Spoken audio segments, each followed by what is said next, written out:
బేసికల్గా psoriasis skin disease అనేది ఇది యూజువల్లీ ఏంటంటే ఇది ఒక ఆటో ఇమ్యూన్ డిజార్డర్ అనేసి అని అంటూ ఉంటాము. అంటే మనకి ఎలా అంటే ఆటో ఇమ్యూన్ డిజార్డర్ అనేసి అంటే ఇది మన ఇమ్యూనిటీ సిస్టమ్ డిస్ఫంక్షన్ వల్లనే మనకి సోరియాసిస్ స్కిన్ డిసీజ్ అనేది వస్తూ ఉంటుంది.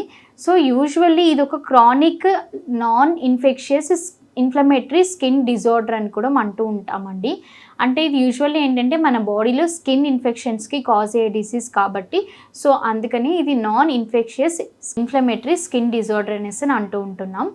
సో నెక్స్ట్ వచ్చేసి ఇది ఫస్ట్ ఆఫ్ ఆల్ సోరియాసిస్ అంటే ఏంటి అసలు? ఇది ఒక స్కిన్ డిజార్డర్. బేసికల్లీ మనకి ఏంటంటే ఇది ఎలా ఇన్ఫెక్ట్ అవుతుంది అనేసి అంటే కనుక మన బాడీలో నార్మల్ సెల్స్ అనేటివి మనకి ప్రొడ్యూస్ అవుతూ ఉంటాయి.